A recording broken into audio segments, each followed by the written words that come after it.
எதிரெதிரே நீயும் நானும் எதுவரை இந்த ஊடல் போகும் விழி வழியே என்னுள் காதல் சொல்வதே நடா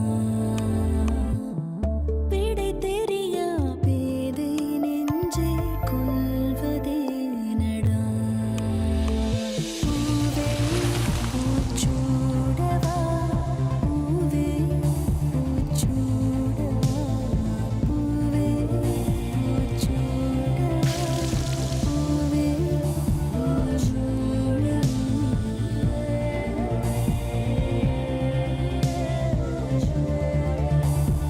பூவே பூச்சுடவா for by Nippon paint, Asia's real number 1 paint.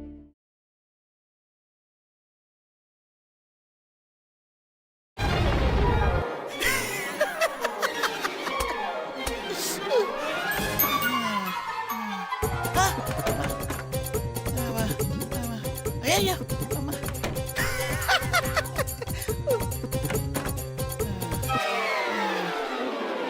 S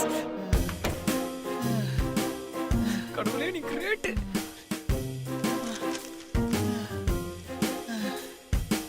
ஆமா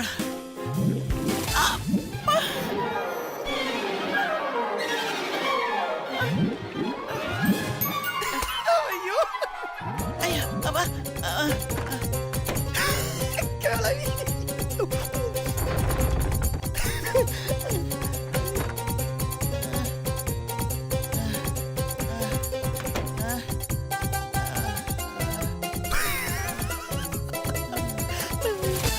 மேலும் பாதிக்கப்பட்ட பகுதியாக மத்திய அரசு ஒப்புக்கொண்டது. அப்பா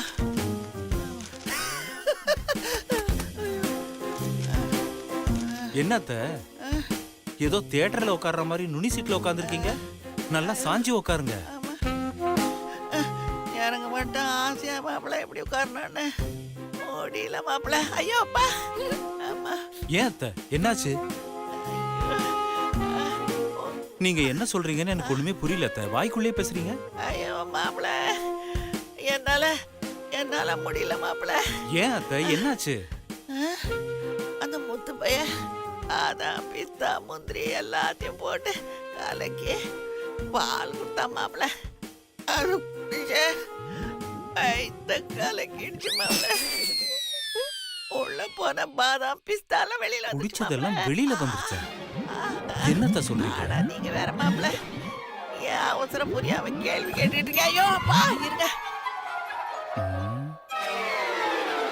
முத்து மாத்திரையை மாத்தி போட்டானோ? முத்து ஐயா வர்றேங்க ஐயா. என்னங்க ஐயா? ஏய், மாத்திரையை எனக்கு கலக்கணியா இல்ல அத்தைக்கு கலக்கி கொடுத்துட்டியா? ஐயா எனக்கு எதுவும் தெரியாதுங்க ஐயா. சுந்தர் தம்பி தான் தண்ணி வரல மோட்டர் போடு நான் மாத்திரையை கலக்கிறேன்னு சொன்னாருங்க ஐயா. போட்டு கொடுத்துட்டானு. சரி நீ போ. சரிங்க ஐயா. சுந்தர் மாட்டடா சுந்தர். சுந்தர், இதெல்லாம் உன் வேலை தானா? இல்லப்பா. ஏய், எதுவும் பேசாத, உண்மையை சொல்லு. ஆமாப்பா. இது வரைக்கும் எத்தனையோ விஷயங்கள்ல நான் உன்னை நினைச்சு வேதனைப்பட்டிருக்கேன். ஆனா இன்னைக்கு உன்னை பார்க்கும் போதே எனக்கு பெருமையா இருக்குடா. அப்பா ஐயோ தேங்க்யூப்பா. இன்னொரு அட்டை கூட இருக்கு, தேவைப்பட்டா யூஸ் பண்ணிக்க. Thank you so much. Keep it up, Thank you, keep it pa. up. Yes. Yay!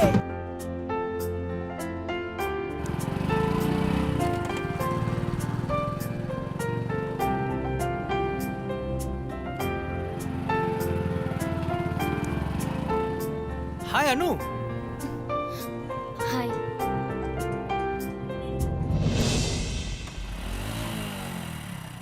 அனு என்னங்க பார்த்தோ பார்க்காத மாதிரி போறீங்க? அதெல்லாம் ஒன்றும் இல்லை, கொஞ்சம் ஒர்க் இருக்கு, அதை பத்தி தான் யோசிச்சுட்டே போறேன். அப்படி என்ன யோசனை தெரிஞ்சுக்கலாமா? அதை எதுக்கு நீங்க தெரிஞ்சுக்கணும்? சும்மா கேஷுவலா தாங்க கேட்டேன். நானும் கேஷுவலா தாங்க சொல்றேன். உங்களை பத்தி எனக்கு தெரிய வேண்டாம், என்ன பத்தி உங்களுக்கு தெரிய வேண்டாம். உண்மையை சொல்லணும்னா அதை தெரிஞ்சுக்க வேண்டிய அவசியம் கூட உங்களுக்கு இல்ல. என்னது இது, யாரோ தெரியாதவங்க பேச மாதிரி பேசுறீங்களே? ஐயோ, அப்படிலாம் ஒண்ணும் இல்லைங்க. எதுக்கு தேவையில்லாம தெரிஞ்சுக்கிட்டு என்ன பண்ண போற சொல்லுங்க? நீங்க ரொம்ப டிஸ்டர்ப் மூட்ல இருக்கீங்க, வாங்க போய் காஃபி சாப்பிட்டே பேசலாம். இல்ல இல்ல வேண்டாம், இப்பதான் வீட்ல சாப்பிட்டு வரேன். என்னங்க ஏதோ பட்டு படாம கேட்கிற கேள்வி மட்டும் பதில் சொல்லிட்டு ஏதோ இஷ்டம் இல்லாத மாதிரி பேசுறீங்க. ஏன் முன்னாடி மாதிரி ஃப்ரீயா பேச மாட்டீங்க? இப்ப நான் பேசுற மூட்ல இல்ல. அத என்னாச்சுன்னு கேக்குறேன். சொல்லவா? ஏன் அன்னைக்கு நீங்க பேசினது உங்களுக்கு ஞாபகம் இல்லையா? என்ன பத்தி யார்கிட்ட சொல்லணும்னு அவசியம் இல்லைங்க. நான் உங்களுக்கு நல்ல ஃப்ரெண்டு தானேங்க. அதுக்காக என்னோட எல்லா விஷயத்தையும் சொல்லணும்னு கட்டாயம் இல்லைங்க.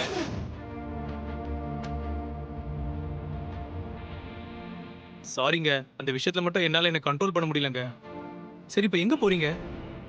ஒரு சின்ன வேலை இருக்கு, நான் கிளம்புறேன். சரி வாங்க, நான் டிராப் பண்றேன். பரவாயில்லங்க, நடந்தே போறேன். எங்க வெயில் அதிகமா இருக்கு, வாங்க நான் டிராப் பண்றேன். உங்களை நான் பாக்குறதுக்கு முன்னாடி நடந்து தானே போனேன்.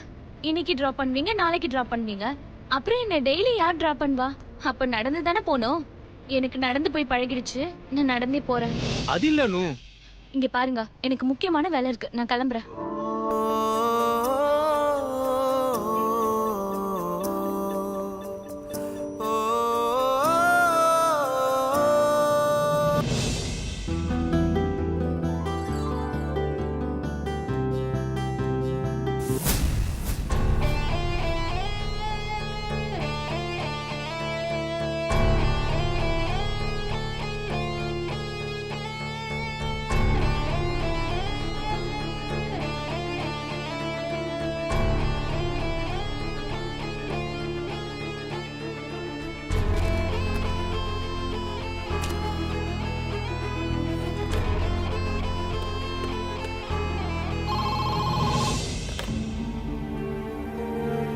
ஹலோ, நான் நித்யா பேசுறேன். சொல்லுங்க. நான் உங்ககிட்ட கொஞ்சம் பேசணும். ஓகே.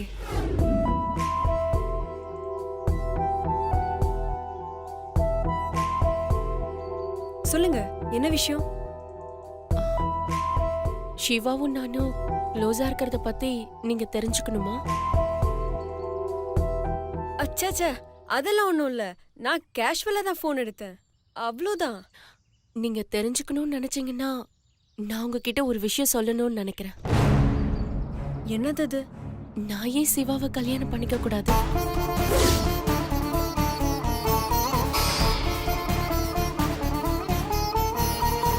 அன்னைக்கு இன்டர்வியூக்கு வந்தப்போ சிவாவை கல்யாணம் பண்ணிக்க சொல்லி நீங்க கேட்டீங்க. அப்போ நீங்க கேட்டது பிடிக்கல. ஆனா இன்னைக்கு அது சரின்னு தோணுது. என்னங்க இது? அன்னைக்கு நான் கேட்டப்போ என் மேல அப்படி கோவப்பட்டீங்க.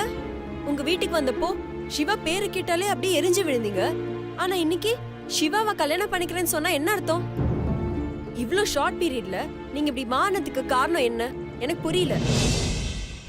ஒருத்தவங்க மேல கோவப்பட ஒரு நிமிஷம் பத்தாது. ஆனா இஷ்டப்படவும் காதலிக்கவும் ஒரே ஒரு நிமிஷம் போதும். அந்த ஒரு நிமிஷம் தான் அதை முடிவு பண்ணும். இங்க பாருங்க, சிவா உங்களுக்கு தெரிஞ்சதுக்கு காரணமே நான் தான்.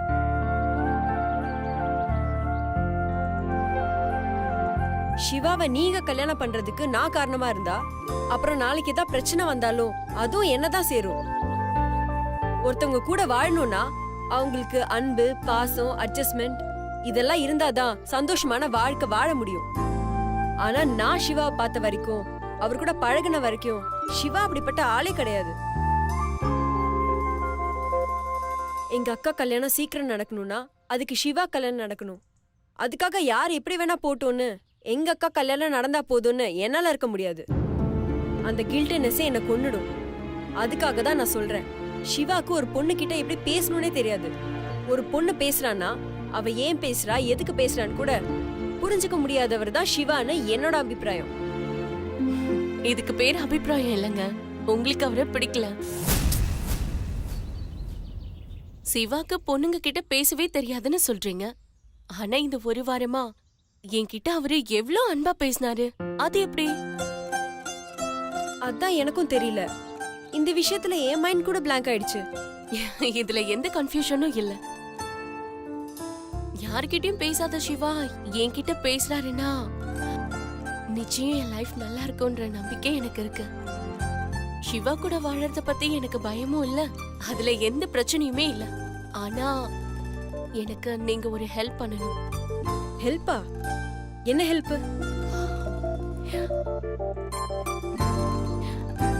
என் மனசுல இருக்கிறத சிவாவை கல்யாணம் பண்ணிக்கணுங்கிற விஷயத்த டைரக்டா சிவா கிட்ட சொல்ல எனக்கு கொஞ்சம் பயமா இருக்கு. அதனால நீங்களே சிவா கிட்ட பேசி என் மனசுல இருக்கிறத சொல்றீங்களா? இங்க பாருங்க, சிவாவை பத்தி நான் இவ்ளோ சொல்லியும் அவர் கூட சந்தோஷமா வாழ முடியும்னு நீங்க நம்புறீங்க. அப்புறம் எதுக்கு உங்களுக்கு தூது? நீங்களே டைரக்டா போய் சொல்லுங்களேன். என்னதான் இருந்தாலும் நான் ஒரு பொம்பளை பிள்ளை, எனக்கு கொஞ்சம் வெக்கமா இருக்கு. அப்போ எனக்கு இருக்காதா? ஆனா உங்களுக்கு லவ் இல்லையே. இங்க பாருங்க, நீங்களும் சிவாவும் எப்பவும் எலியும் புனியுமா சண்டை போட்டுக்கிட்டாலும் இந்த விஷயத்த தைரியமா உங்களால அவர்கிட்ட சொல்ல முடியும். அதனால நான் லவ் பண்ற விஷயத்த சிவா கிட்ட சொல்லி அவளோட அபிப்பிராயத்தை கேட்டு சொல்லுங்களேன் ப்ளீஸ். கடவுளே, என்ன பார்த்தா உனக்கு எப்படி இருக்கு? ஏன் எப்ப பார்த்தாலும் ஏதாவது ஒரு விஷயத்துல அந்த சிவா கூட என்ன சேர்த்து விட்டுட்டே இருக்க? அவனுக்கு லவ்வும் பிடிக்காது, பொண்ணுங்களையும் பிடிக்காது. அதுலயும் குறிப்பா என்ன சுத்தமா பிடிக்கவே பிடிக்காது. ஆனா அவனுக்கு பிடிக்காதனா இன்னொரு பொண்ணை பத்தி அவ சிவாவை லவ் பண்றேன்னு சொல்லி நான் அவர்கிட்ட போய் பேசணுமா?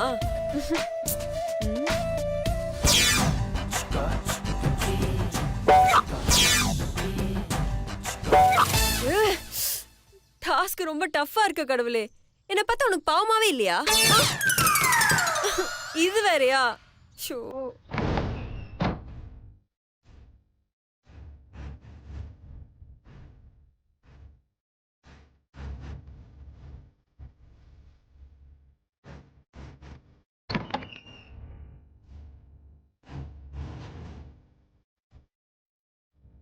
அம்மா, லைஃப்ல நான் நல்லா இருக்கேனான்னு என்னை பத்தி கவலைப்பட உன்னை தவிர இன்னொரு ஆள் இருக்காங்கன்னு நான் சந்தோஷப்பட்டேம்மா.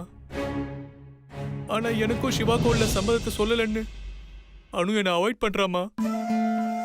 அனு கிட்ட உண்மை சொல்லக்கூடாது இல்லம்மா. அப்படி நான் சிவா பத்தி சொன்னா நிச்சயம் பிரச்சனை வரும். அதனாலதாம்மா நான் சொல்லல. அன்னைக்கு நடந்த பிரச்சனையால இன்னைக்கு நான் சிவா கூட இருக்க முடியாம போச்சு. நான் இன்னைக்கு கஷ்டப்பட்டு கண்ணீர் விடுறதுக்கு அவன் காரணமாயிட்டான். என்னை அனாதைய விட்டுட்டா. இன்னைக்கு அனு என்னை விட்டு போனதுக்கோ ஒரு வகையில அவன் காரணமாயிட்டான்.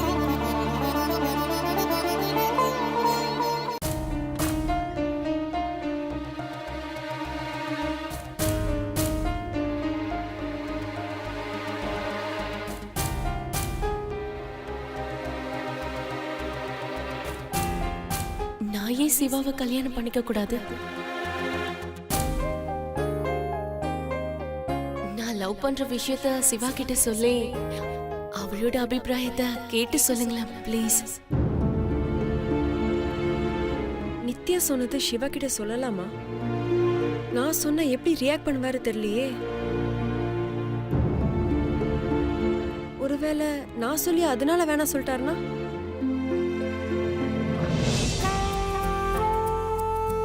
ஆஃபீஸில் நல்லா தான் இருக்கு. இங்கே வேலை செய்யலாம். யார்கிட்ட கேட்குறது?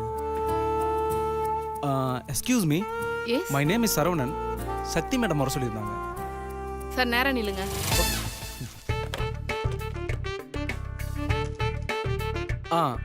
சரவணன்ற பேரை அழுத்தி சொல்லுங்க. மேடம் உங்களை பார்க்க சரவணன் ஒருத்தர் வந்திருக்காரு. உள்ள அனுப்புங்க. Okay madam. மேடம் வர சொன்னாங்க, நீங்க வர சொல்லிட்டாங்களா? போகணுன்னா எந்த பக்கம் போகிறது? ஸ்ட்ரெயிட்டா போய் ரைட் சைடுல திரும்பினீங்கன்னா லெஃப்ட் சைடுல செகண்ட் டோர். ஸ்ட்ரெயிட்டாக போய் ரைட் சைடு திரும்பினா லெஃப்ட் சைடில் செகண்ட் டோர். அங்கே வேற எதனா டோர் இருக்கா? சார் செகண்ட் டோர் தான் போங்க சார். இல்லை, கன்ஃபியூஸ் ஆகிடக்கூடாதுல்ல, அதான். நீங்க என்ன கன்ஃபியூஸ் பண்ணாதீங்க, கிளம்புங்க. உங்கள் பேர் என்ன? ஜெனிஃபர். ஜெனிஃபர், நல்ல பேர் தான். நீங்கள் என்ன பண்ணுறீங்க? வாரம் ஆஞ்சநேயர் கோயிலுக்கு சனிக்கிழமை போய் ஜோடியாக 2 நெய்வேல கேத்துனீங்கன்னா சீக்கிரம் நலமா போகுது. சரியான லூசு.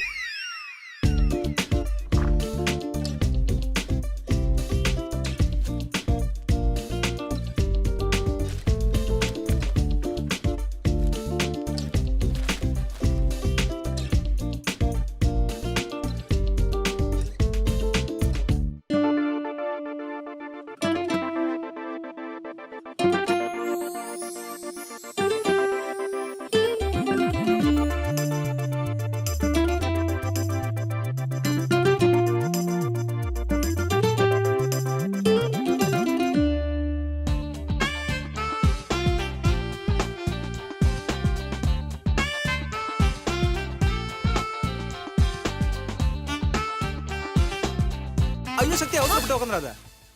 டேய் லூசு, உள்ள வரும்போது ஒரு வார்த்தை சொல்லிட்டு வர மாட்டேன். அப்படியே எனக்கு பக்குன்னு ஆயிடுச்சு.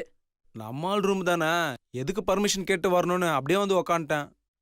நீ வேற ரொம்ப டீப்பா யோசிச்சுட்டு இருந்தியா, சரி எதுக்கு உன்னை டிஸ்டர்ப் பண்ணணும்னு அப்படியே உன்னையே பார்த்துட்டு இருந்தேன்.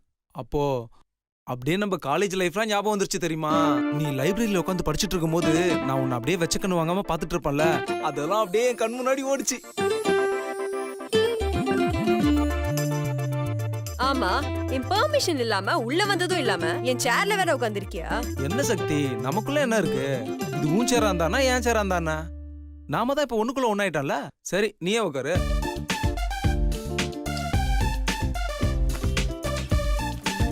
ஆமா, என்ன சொன்ன? நம்ம ஒண்ணுக்குள்ள ஒண்ணாயிட்டோமா?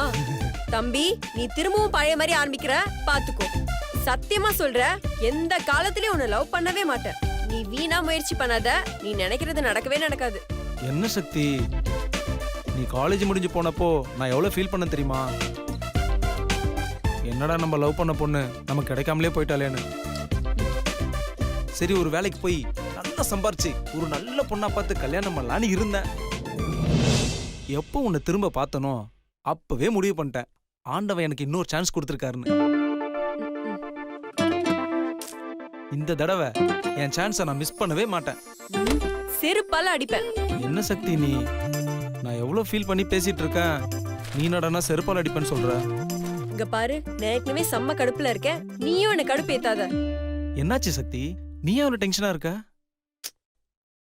நான் வந்தப்பவே கவனிச்சேன், நீ ஃபைல் பார்க்கறத விட்டுட்டு வேற எதையும் ரொம்ப டீப்பா யோசிச்சுட்டு இருந்த. ஏதோ ப்ராப்ளமா? அதெல்லாம் எதுவும் இல்ல, நான் நல்லா தான் இருக்கேன். இங்க பாரு சக்தி, உன் மனசு என்ன நினைக்குதுன்னு உன் முகத்தை பார்த்தே நான் சொல்லிடுவேன். இந்த இடத்தோட சின்ன அசைவு கூட என்ன அர்த்தம்னு என் மனசுன்ற டிக்ஷனரியில இருக்கு தெரியுமா? அந்த அளவுக்கு நான் உன்னை ரசிச்சிட்டு இருக்கேன். சரி அதெல்லாம் விடு, உன் ப்ராப்ளம் என்னன்னு சொல்லு. அட பரவாயில்ல சொல்லு செல்லம். நீ முதல்ல எழுந்துரு. இப்போ சொல்லு. என் பாஸோட தம்பி சுந்தரும் எங்க அக்கா மீனாட்சியும் லவ் பண்றாங்கன்னு தெரியும்ல? ஆமா. எங்க அக்கா கல்யாணம் நடக்கணும்னா அதுக்கு முன்னாடி எங்க பாஸ் சிவோட கல்யாணம் நடக்கணும்.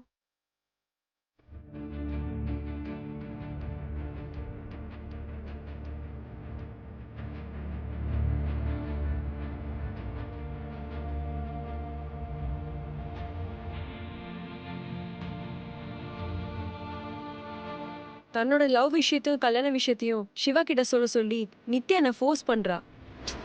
சிவாக்கு சீக்கிரம் கல்யாணம் நடந்துச்சுன்னா இமீடியட்டா எங்க அக்காக்கும் கல்யாணம் நடந்துரும். ஆனா இந்த நித்யா விஷயத்த எப்படி சிவா கிட்ட சொல்றதுன்னு எனக்கு தெரியல. இங்க பாரு சக்தி, எந்த விஷயத்துக்கு வேணா ஹெல்ப் பண்ணலாம், ஆனா லவ் பண்ற விஷயத்துக்கு மட்டும் ஹெல்ப் பண்ணவே கூடாது. டைரக்டா சொன்ன என் லவ்வுக்கு இன்னும் கிரீன் சிக்னல் இல்ல, இதுல இன்னொருத்தர் லவ்வுக்கு, அதுவும் உனக்கு பிடிக்காத ஆளு லவ்வுக்கு நீ ஹெல்ப் பண்ணா கண்டிப்பா ரெட் சிக்னல் தான். எப்பா சாமி, போதும் நிறுத்து. முதல்ல நீ எதுக்கு வந்த சொல்லு. என்னது எதுக்கு வந்தனா? நீ தானே வேலை வாங்கி தரேன் வான்னு சொன்ன. உன் சொந்த கதை சோக கதைலாம் சொல்லிட்டு இப்ப எதுக்கு வந்தேன்னு என்ன கேக்குற? தம்பி, உனக்கு வேலை வாங்கி தரேன் ட்ரை பண்றேன்னு தான் சொன்னேன், கன்ஃபார்ம் பண்ணலையே. ஐயோ சக்தி, அந்த மாதிரிலாம் சொல்லாத சக்தி. இப்ப நான் அப்பாயின்மெண்ட் ஆர்டரோட போலன்னு வச்சுக்கேன், கடங்காரனுங்க என் கழுத்தை நெரிச்சு கொன்னுடுவானுங்க. நீ வாங்கி தரேன்ற நம்பிக்கையில நான் வேற ஓவரா பேசிட்டு வந்துட்டேன். அப்பாயின்மெண்ட் ஆர்டர் காமிச்சாதான் எல்லாரும் கலைஞ்சு போவானுங்க. ப்ளீஸ் சக்தி, ஏதாவது பண்ணு. ஓகே, இங்க பாரு, எங்க பாஸ் கிட்ட என்ன தெரியாத மாதிரி நடந்துக்கோ. குறிப்பா உன்னை வேலைக்கு சேர்க்கறதே வேஸ்ட்னு சொல்லுவேன். பதிலுக்கு நீயும் என்ன திட்டு. என் பாஸ் ரொம்ப சந்தோஷத்தோட உன்னை இன்கிரிமெண்டோட வேலைக்கு சேர்த்துப்பாரு. எப்படி பர்ஃபார்ம் பண்றன்னு மட்டும் நீ பாரு. இங்க பாரு சரவணா, தப்பி தவறி கூட எனக்கு தெரிஞ்ச மாதிரி காட்டிக்காத, புரிஞ்சுதா? டன். ஓகே, நான் முதல்ல போய் அவர் கேபின்ல இருக்காரா பாக்குறேன், நீ பின்னாலே வா. அடி பாவி, இவ்வளவு திட்டுறதுக்கு இவ்வளவு ஐடியா கொடுக்குறா.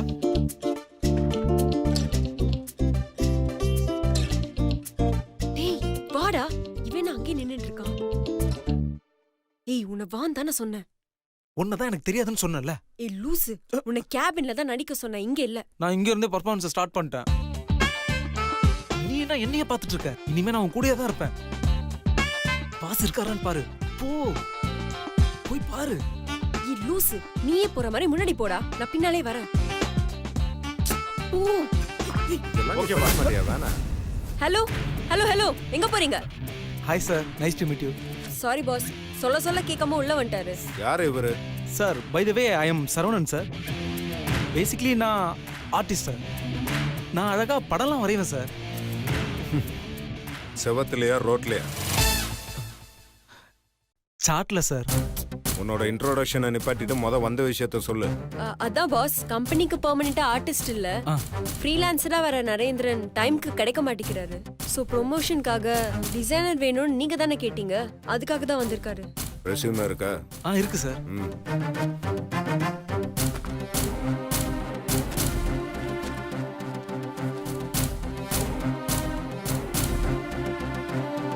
இதுக்கு முன்னாடி எங்க வேலை செய்யல போல? இல்ல சார், நியூ ஃபேஸ். நியூ ஃபேஸா? என்னமோ சீரியல்ல இன்ட்ரோடியூஸ் ஆற ஆர்டிஸ்ட் மாதிரி சொல்றீங்க. Ranbir, sorry boss. கொஞ்சம் அளவுக்கு மீறி பேசுவியோ? ஆமா சார், நான் கொஞ்சம் ஓப்பன் டைப். கொஞ்சம் நல்லா கலகலன்னு பேசுவேன். வேணா நம்ம சத்தி மேடம் கேட்டு பாருங்களேன்.